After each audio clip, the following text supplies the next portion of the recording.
Mar Vidal, buenas noches. Buenas noches, Ana, ¿qué tal? ¿Qué impacto va a tener esta subida del salario mínimo? A ver, es que es un arma de doble filo, porque obviamente... Socialmente la podemos aplaudir, clarísimamente, es lo que decía Vieito. Ahora, impacto económico. Lo va a tener, o sea, tarde o temprano tiene que tener impacto la subida de salarios desde el punto de vista mínimo, más que nada por el tejido productivo que tiene este país, que se sustenta especialmente en una empresa familiar, en modelo de producto vinculado a la empresa o a la empresa de servicios que precisamente tiene incluso el mundo agrícola, ¿no?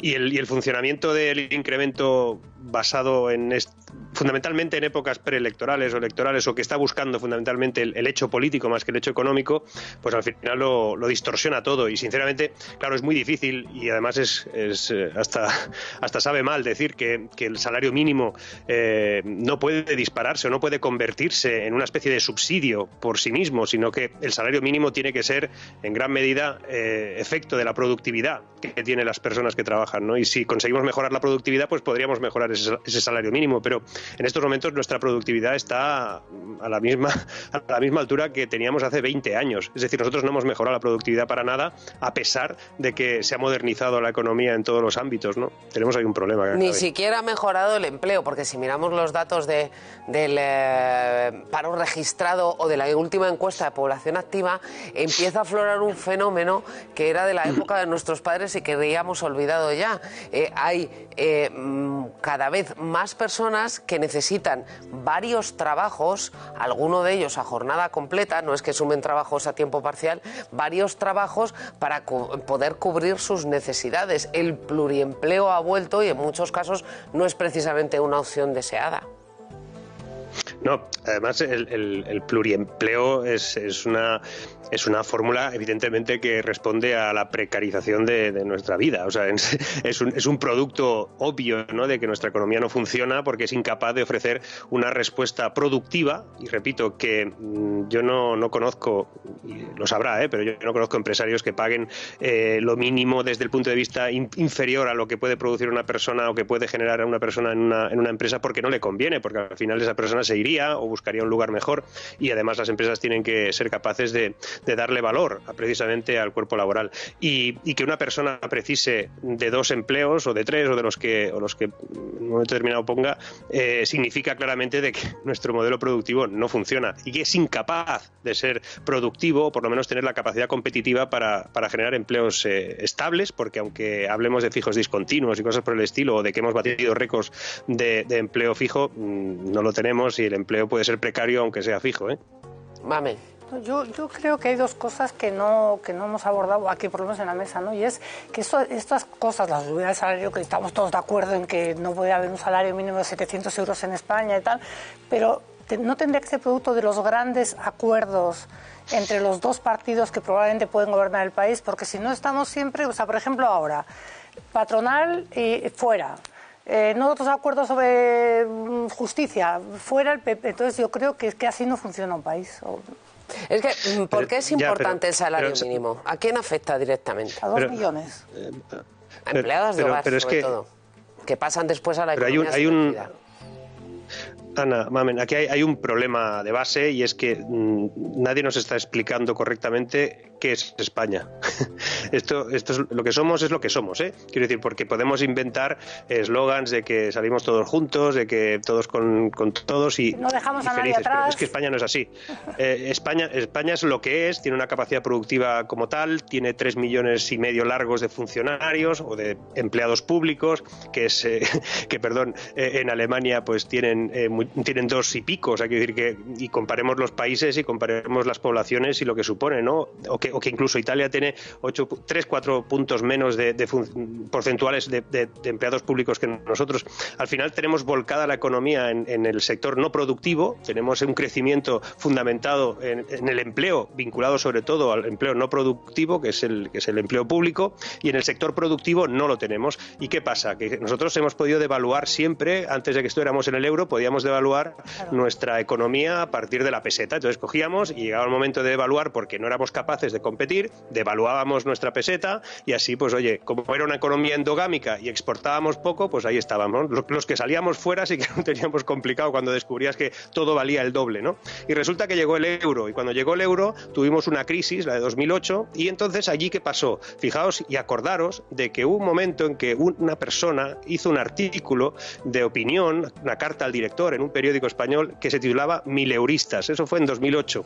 Esa palabra de mileuristas era un término peyorativo en aquel momento. Ser mileurista era una cosa muy mala. Pero resulta que como no pudimos devaluar la peseta, tuvimos que devaluar nuestra economía, que estaba en franca crisis, casi en quiebra, tuvimos que devaluar por salarios.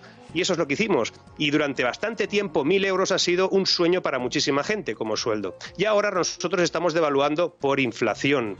Y nuestra inflación acumulada, agregada, que ahora mismo se nota mucho en la subyacente, tenemos un modelo de devaluación económica para ubicar nuestra economía en el escalafón europeo. Y nosotros no somos un país que puede tener salarios mínimos tan altos porque no estamos en condiciones todavía para tenerlos y productivamente no lo somos. Cuando hablamos del salario mínimo en otros países tendríamos que contemplar qué significa que el salario mínimo en Alemania sea uno o en Irlanda sea otro y que nosotros no podemos alcanzar esos salarios mínimos porque nuestra economía no está. Y nadie explica, ni los que mandan ni los que quieren mandar, que esta economía, la nuestra, la de España, está muy por debajo de los patrones que nos están exponiendo para que podamos abordar incrementos en algunos escenarios, por ejemplo, el sector público, que no es lo nuestro. Conclusión, somos mucho más pobres, aunque no queramos verlo. Somos mucho más pobres. Mar Vidal, buenas noches de nuevo. Ahí sigues, ¿no? Cuéntame. Aquí estoy. Hacienda se está forrando. Puede ser que el déficit lo controle gracias a unos ingresos que están desbordados en gran medida debido a la inflación, pero la deuda pública sigue en niveles récord, tenemos un problema de sostenibilidad de las pensiones. ¿Tú entiendes lo que está haciendo este gobierno con las cuentas de las finanzas públicas, las que son de todos? No. Sinceramente, cuesta entender que tengamos una deuda pública en términos brutos que es récord, ¿no? Y que a la vez se sigan endeudando y que genera unos intereses brutales. Que además, sí, es la tercera partida más importante de los presupuestos generales del Estado este año, que contemplen la renegociación de deuda constantemente, incluso a veces les cuesta pagar los propios intereses, ¿no? Y que además hay un truco en toda esta historia, y es que la deuda pública que se publica no es toda la deuda. Esto no todo el mundo lo sabe, pero la deuda pública en España no contempla, porque así les dejan hacerlo, toda la deuda que tiene la propia administración pública con la administración pública. Es decir, cuando una autonomía le debe al Estado, pues eso no se contempla como deuda cuando es deuda pública, porque es deuda interna y no se contempla. Si la contempláramos toda, como hacen algunos países, tendríamos un 170% de deuda pública, que no es una broma. Lo que pasa que no se incorpora. Pero de todos modos, el hecho de que tengamos un coste añadido a partir del momento en el que los tipos de interés han empezado a subir, también incrementará evidentemente las renegociaciones. Estamos endeudando a otros. Y además hay una cosa que tampoco se explica mucho, y es que la propia deuda pública es un impuesto en diferido. Es decir, esto lo tiene que pagar alguien y lo pagarán más adelante.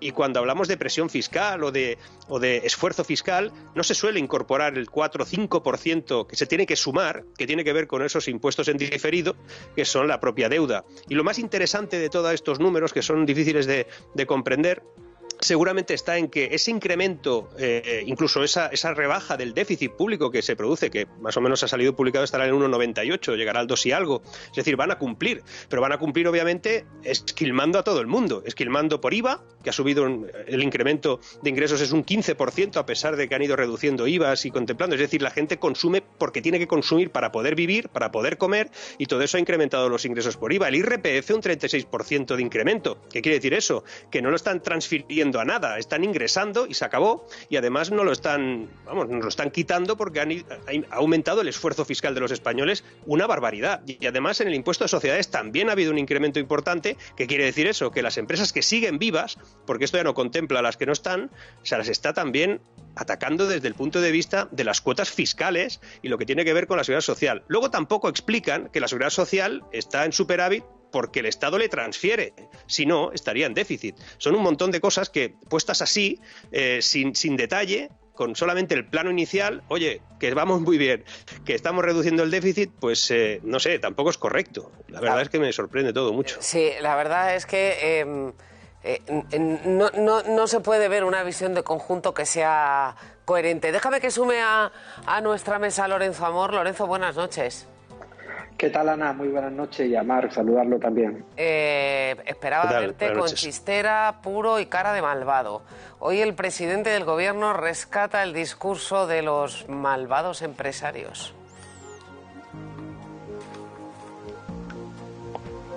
Lorenzo, no te das por aludido, ¿eh? Pero Pedro Sánchez... Sí, no creía... Perdona, Ana. Yo te entiendo que no te des por aludido, pero lo cierto es que desde la tribuna del Senado otra vez zasca a los empresarios.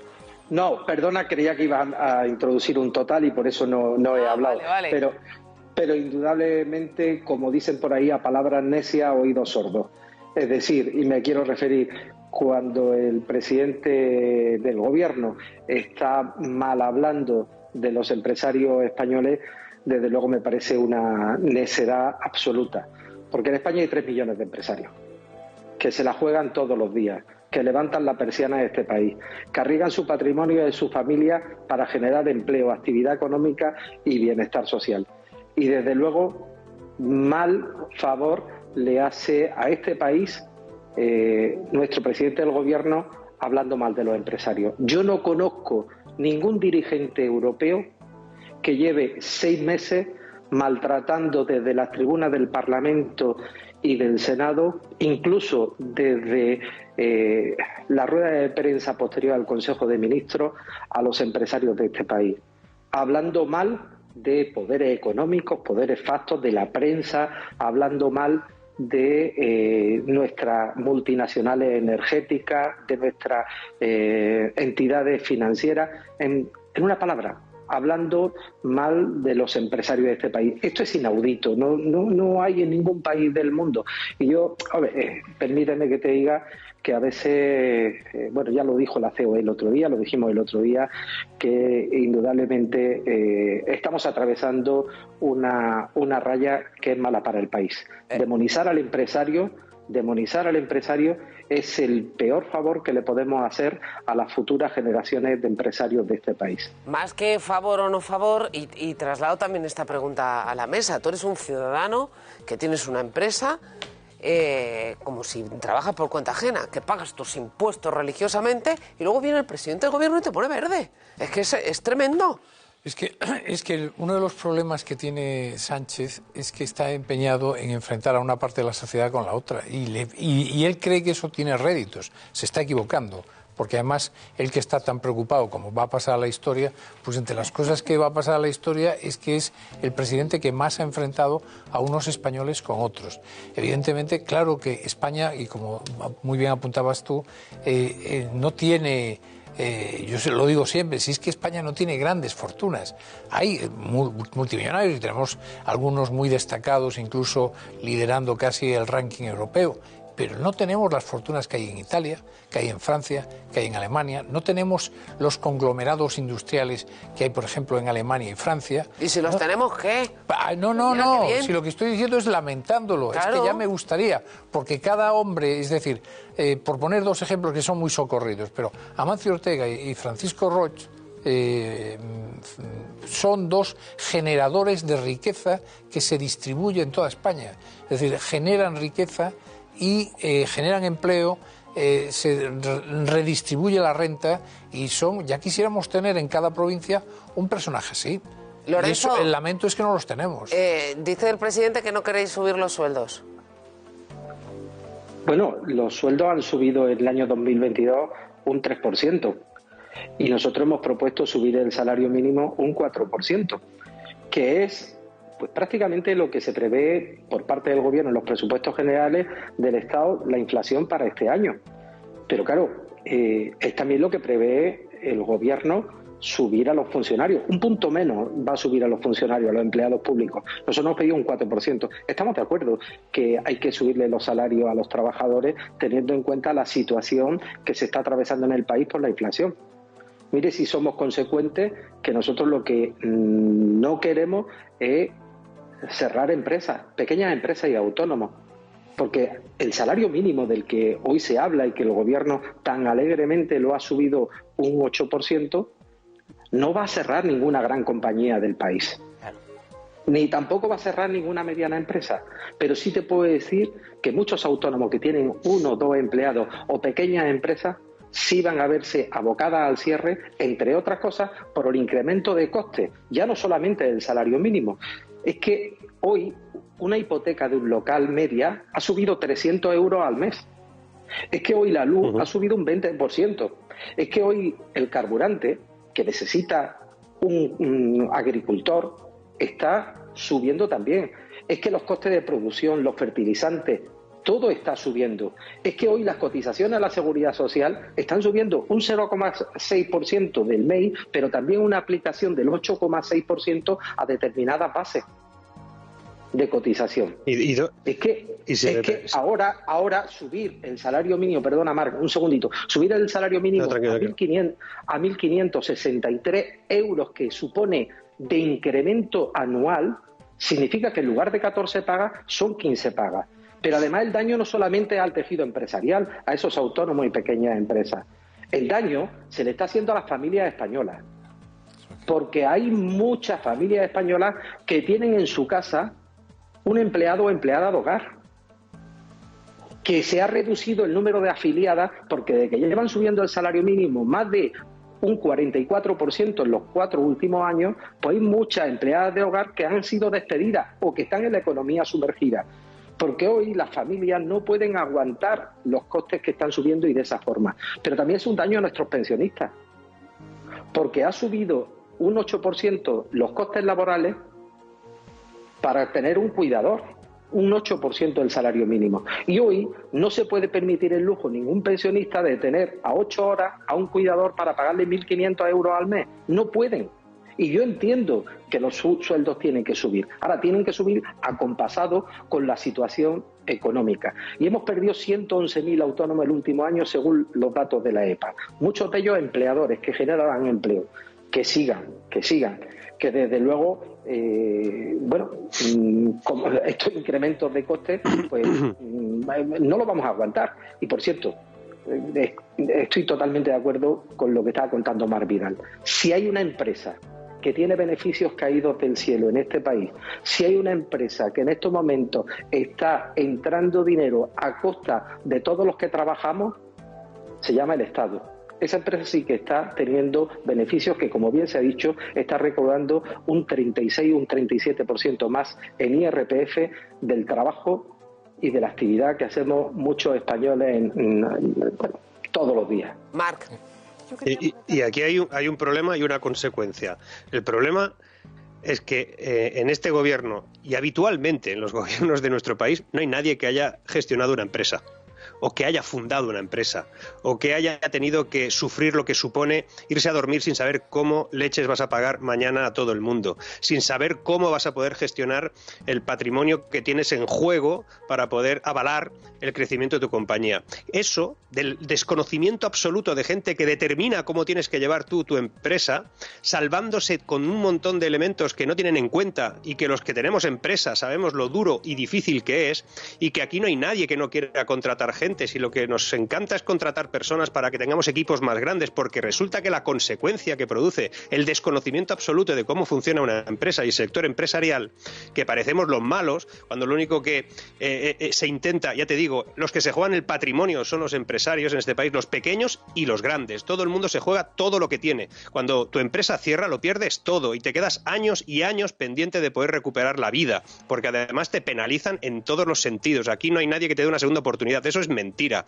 Y cuando resulta que todo eso lo pones en juego, si tú pierdes la empresa, lo pierdes todo. Un trabajador evidentemente pierde su trabajo y es lamentable y es muy duro y seguramente también tendrá un recorrido complicado, pero solo ha perdido el trabajo, no ha perdido toda su vida, no ha perdido todo su patrimonio que suele estar avalando la mayoría de los proyectos. Y la consecuencia es que, ¿cómo vamos a tener empresas grandes? ¿Cómo vamos a tener empresas grandes si nadie entiende lo que es, cómo se empieza una empresa, un proyecto empresarial? Para poder crecer tu compañía tienes que ir hipotecándote, invirtiendo, ahorrando, y buscando fórmulas para generar capital. El gobierno que tenemos ahora y otros que han habido antes no han entendido jamás qué significa eso de generar capital. Si no nos hubiéramos endeudado como nos hemos endeudado siempre, y si no hubiéramos hecho un patrón ejecutivo vinculado a una producción que es de escaso valor. Y por eso ahora tenemos el problema que tenemos, que subir el salario mínimo interprofesional ahora es un drama, y va a suponer un drama para personas que tienen un trabajo muy precario y que tienen que intentar pues soportar como puedan el día a día. Porque como se penaliza al empresario y se penaliza al autónomo y se penaliza a aquel que se juega su patrimonio como si fuese un delincuente, pues eso es lo que tenemos. Que nos llaman delincuentes cuando lo único que hacemos es eso, jugárnoslo todo. Lo curioso es que todos los presidentes del gobierno de la democracia han llegado a las aulas de una facultad de Derecho, pero Pedro Sánchez no. Pedro Sánchez es economista, es decir, que hay ciertas cosas y ciertas relaciones y ciertas consecuencias de determinadas decisiones, él las ha estudiado en la universidad. No, pero debió faltar. A ver, tengo aquí a todos los colaboradores con la mano levantada. Ignacio Mamen Vieito. A mí me gustaría preguntarle a Lorenzo Amor por la puesta en escena de hoy, porque francamente, o sea, dentro de esa dialéctica de Pedro Sánchez, del empresario es el malo, pues ha parecido que él era el que daba esos 1.080 euros y resulta que los que lo van a pagar no estaban ni siquiera en la mesa porque les han dejado fuera. No es que hayan dado plantón, es que ni siquiera se les hizo llegar una respuesta a la propuesta que hicieron, tengo entendido. Y bueno, y deprisa y corriendo, vamos, no tenían ni siquiera un orden del día de la reunión. Y por otro lado, antes de que terminara la reunión, ya estaba Pedro Sánchez dando el anuncio en el Senado. O sea, una escenografía que yo quisiera que nos diera un poco la... Sí, déjame añadir a tu pregunta, ¿no? Ignacio, Lorenzo, ¿por qué no habéis ido a la reunión? Porque tenía una pinta de encerrona. Y no sé si habéis hecho lo que se esperaba que hicierais de vosotros para dejar el camino expedito. A ver, en primer lugar, ahora te diré por qué no hemos ido a la reunión, pero en primer lugar, por contestarle a Ignacio, este guión estaba escrito. Sí. Este guión estaba escrito, todos nosotros teníamos muy claro desde hace 3 años las subidas continuadas que iba a tener el SMI, pero sabíamos que para este año, que era año electoral, el palo iba a ser tremendo.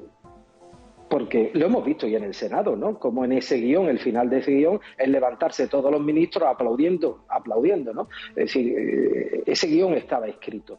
A ver, indudablemente, insisto, oye, es muy llamativo que el propio gobierno prevea una inflación del 4% para 2023 y suba el salario mínimo un 8%.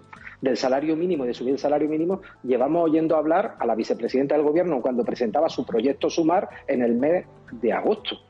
Claro, a mí me preguntaban, y intervine incluso en este programa, y le dije a ustedes, cuando llegue a hablar del salario mínimo, hablaremos.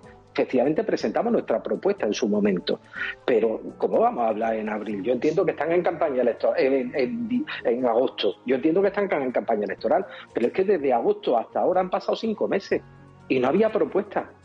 Pero es que nosotros, tras no ir a la primera reunión, porque la propia vicepresidenta y ministra de Trabajo faltó a la lealtad del diálogo social saltándose un acuerdo, presentamos una propuesta de subir el 4%. Todos los años, cada vez que lo suben, nos mandan por escrito su propuesta.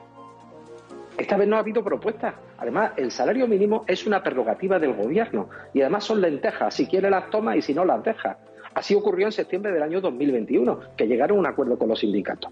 Ocurrió también, posteriormente, pues prácticamente 3 meses después, donde llegaron a un acuerdo con los sindicatos. Y ahora ha vuelto a proponer una subida, llegando a un acuerdo con los sindicatos. Mire, ayer por la tarde el gobierno nos decía que no sabía cifras. Entonces, ¿a qué vamos a ir a esa reunión?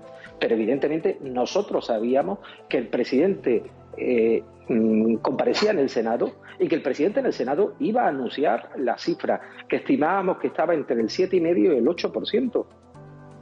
Pues nada, lo habéis clavado. A ver, rápidamente, Mamen y Vieito. Paradojas de la vida, el gobierno obliga a la subida del 8% del salario mínimo, que lleva repercutido el resto de los salarios, que también tienen que subir, pero en cambio el gobierno no sube un euro de los contratos que tienen las empresas con la administración. O sea, las empresas que tienen contrato con la administración por obras para 2 o 3 años no han tenido ninguna subida ni la van a tener.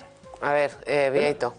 No, yo también quería preguntarle a Marc Vidal si esto también va a repercutir en la inflación, puede generar inflación, porque a mí me dicen muchos empresarios con los que hablo que el subir, que hasta ahora no repercutían la subida salarial, pero que ya no van a poder evitarlo, con lo cual vamos a tener también subida de la inflación. Claro.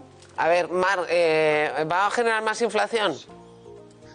Sí, de hecho es la inflación de segunda ronda que seguramente, como sabéis, la inflación amortigua o tiene un amortiguador inicial que se basa fundamentalmente en las cadenas de suministro, y esto pues va a aplicar en el sector agrícola, obviamente, porque además va directamente al sector agrícola, donde el salario mínimo afecta especialmente, y sobre todo va a afectar a las empresas que quieran decir, bueno, pues vamos a conservar los puestos de trabajo, vamos a intentar aguantar toda la plantilla, pero para aguantar la plantilla yo no puedo recortar más, porque recordemos, desde hace, bueno, lo decía Amor, un 46,7% de incremento del salario mínimo es un incremento importante, y ojalá se pudiera, y ojalá la gente pues pudiera tener mayor poder adquisitivo, y ojalá eso fuese así, pero el problema es que hacerlo por orden directa, sin tener en cuenta la capacidad productiva de quien le estás forzando a que incremente ese 46,7%, es muy peligroso, y un gobernante lo que tiene que vigilar no es solo en tener buenos titulares y plantear que globalmente pues unas personas puedan tener mayor capacidad adquisitiva, sino que tiene que velar para que eso pueda suceder siempre y para todo el mundo,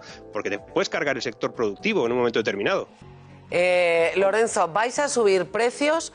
¿Vais a pedir más dinero a la administración con los contratos que firmáis con ella? ¿Os lo van a dar? Bueno, como decía Mar, permíteme, Ana, el salario mínimo ha subido un 46,7% desde el año 2018. La economía solo un 4%, 10 veces menos. Digo esto para que tengamos en cuenta lo fácil que es para el gobierno por decreto subir el salario mínimo, pero no está compasado con el crecimiento de la economía. Y como decía Mamen, y en palabras del presidente de FOE, tú invitas a cenar pero pago yo. Claro. Es decir, el gobierno sube un 46%, como ha dicho Mar, el salario mínimo en los últimos años, en los últimos 4 años, desde el año 2018, pero sin embargo, ese jardinero, esa empresa de limpieza, esa empresa de cuidado, esos gimnasios que trabajan para la administración, no han visto subir €1 su contrato público en los últimos años. Sin embargo, los costes laborales sí. Y cuidado, hay alguien que pueda pensar, oiga, que deje de trabajar con la administración. No, mire, ahí hay unos contratos firmados y hasta que no haya una renovación o una nueva flica, nadie puede abandonar, sino hay que pagar una indemnización. Pero claro, eso lo sabe, y antes se ha dicho también, quien ha gestionado una empresa, quien se ha arriesgado alguna vez a generar actividad y empleo. Es muy fácil en el ámbito político y sobre todo en el electoral decir qué buenos somos, que vamos a subirle a los trabajadores un 8%, pero claro, quien los tiene que pagar no somos nosotros, los tienen que pagar otros señores a base de sudor, si pueden, porque muchos, como digo e insisto, no van a poder pagar. Y cuidado a la inflación de segunda ronda. Se está secuestrando la negociación colectiva. Esta subida del SMI de un 8% afecta a más de 2 millones de trabajadores. Pero cuidado que hay muchos convenios colectivos indexados al SMI. Quiere decir que cada vez vamos a ver que por decreto se regulan los precios de este país. Y eso se llama secuestrar la negociación colectiva que se firma entre las empresas y los trabajadores.